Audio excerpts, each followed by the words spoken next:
Bem-vindos a esta análise focada em materiais de estudo para cargos administrativos públicos aqui no Brasil. Olá. Temos aqui vários trechos de apostila, sabe?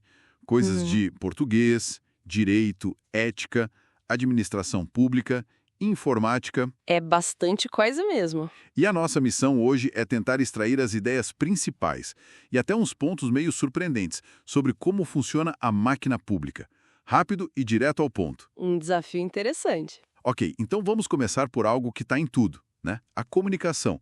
As fontes batem muito na tecla da linguagem, certo? Sim, batem bastante. A exigência do padrão culto nos textos oficiais é, assim, bem clara. É só gramática, tipo acento, trema. Não só isso. Claro, mencionam regras como, sei lá, do trema que caiu, exceto em nomes como mülleriano, ou a acentuação das oxítonas, tipo para, café, essas coisas. Certo. Mas o ponto principal que as fontes sugerem é o porquê dessa rigidez toda.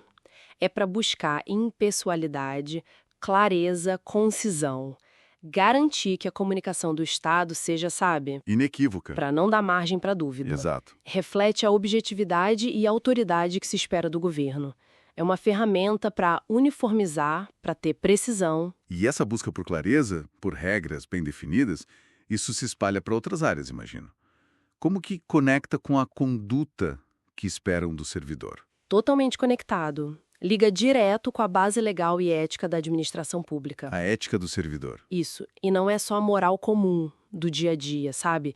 As fontes mostram que ela é definida em lei, tipo a Lei de Improbidade Administrativa, a 8429 de 92. Ah, sim, a famosa lei de improbidade. E um pilar disso tudo é o princípio da legalidade, que é bem interessante. Explica um pouco melhor. Basicamente, a administração pública só pode fazer o que a lei manda, o que está escrito lá. É o contrário da gente, né? Como pessoa física, a gente pode fazer tudo que a lei não proíbe. Faz sentido. É uma trava importante. E as fontes falam como isso chega até na vida pessoal do servidor. Lembro de ter lido algo sobre discrição. Falam sim, toca nesse ponto. A ideia central é que a conduta privada, fora do trabalho, não pode acabar manchando a imagem da instituição pública. Delicado isso. Não entra em detalhes de limites exatos, mas reforça que essa responsabilidade ética vai além do horário de expediente. É uma questão de postura para manter a confiança na administração. Entendido. E para colocar tudo isso para funcionar, como é que o Estado se arruma? As fontes falam de administração direta, indireta e modelos de gestão também, né? Isso. Tem a administração direta, que são os órgãos dos próprios poderes mesmo, executivo, legislativo, judiciário, e tem a indireta. Que são as entidades separadas. Exato, com personalidade jurídica própria. As autarquias, tipo o INSS, as empresas públicas, como os Correios, sociedades de economia mista, tipo Petrobras, Banco do Brasil. Certo. Mas, assim, um ponto bem chave que as fontes trazem é a evolução dos modelos de gestão. Como isso mudou? O contraste entre o burocrático e o gerencial. O que elas destacam aí? Olha, o modelo burocrático, aquele mais antigo, inspirado no Weber, tinha foco total no controle, na hierarquia, nas regras. A ideia era garantir imparcialidade e evitar abusos, corrupção. Mas era lento. Exato. O problema era a lentidão, a rigidez. Aí veio a administração pública gerencial, com influência do setor privado, buscando mais agilidade, eficiência, sabe? Foco em resultado. E no cidadão como cliente, né? Isso, essa visão do cidadão como cliente, claro que isso traz outros desafios, né? Como equilibrar essa busca por eficiência com a necessidade de controle público, a prestação de contas. E para conseguir essa eficiência gerencial, a tecnologia deve ser fundamental, imagino. As fontes falam de ferramentas de informática nesse contexto. Falam sim, e é interessante como conectam o geral com o específico. Para gerenciar dados e buscar eficiência, mencionam habilidades bem práticas. Tipo o quê? Por exemplo, usar funções em planilhas, como o Conte-C. Não só o que é, mas como ela ajuda a analisar rapidinho dados de pessoal ou de orçamento com base em critérios. Ferramentas para transformar dado em informação útil para a gestão, né? Entendi. Prático mesmo. E além das ferramentas, os perigos também aparecem. Os riscos. Com certeza. Trazem conceitos de segurança da informação, por exemplo, definem o que é ransomware. Aquele vírus que sequestra os arquivos. Esse mesmo, que criptografa tudo e pede resgate. E não apresentam só como um termo técnico, sabe? Mas como uma ameaça real para a continuidade dos serviços, para a integridade dos dados públicos, exige preparo, políticas de segurança fortes na administração de hoje. Faz todo sentido.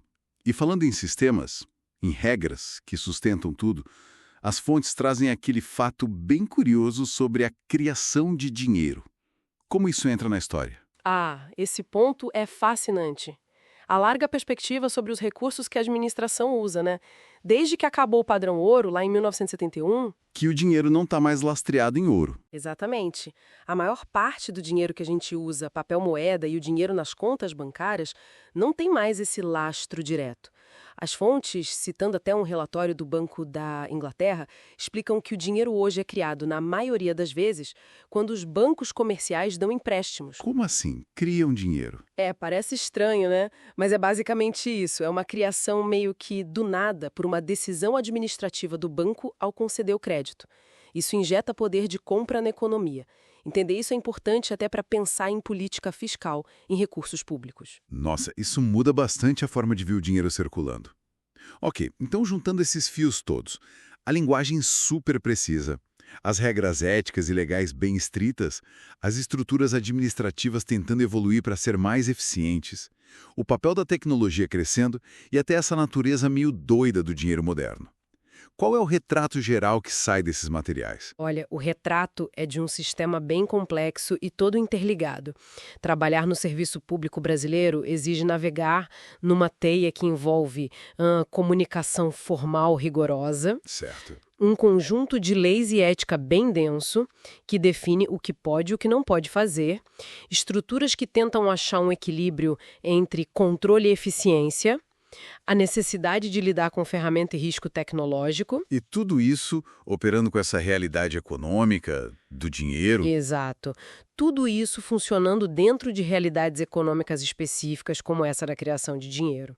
São peças que vão se moldando umas às outras, sabe? Então, entender essas várias áreas é fundamental não só para quem vai fazer concurso, mas para qualquer pessoa que queira entender como funciona o Estado brasileiro e a relação dele com a gente, com a sociedade. Sem dúvida nenhuma, e isso, na verdade, deixa a gente com uma reflexão importante no final, né?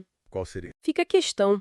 Como que essa pressão crescente por eficiência e por resultado, que é típica do modelo gerencial, se harmoniza na prática com a necessidade de seguir à risca a lei e os padrões éticos?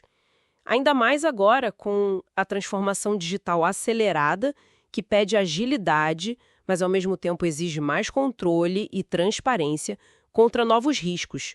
Como achar esse equilíbrio? É algo para se pensar.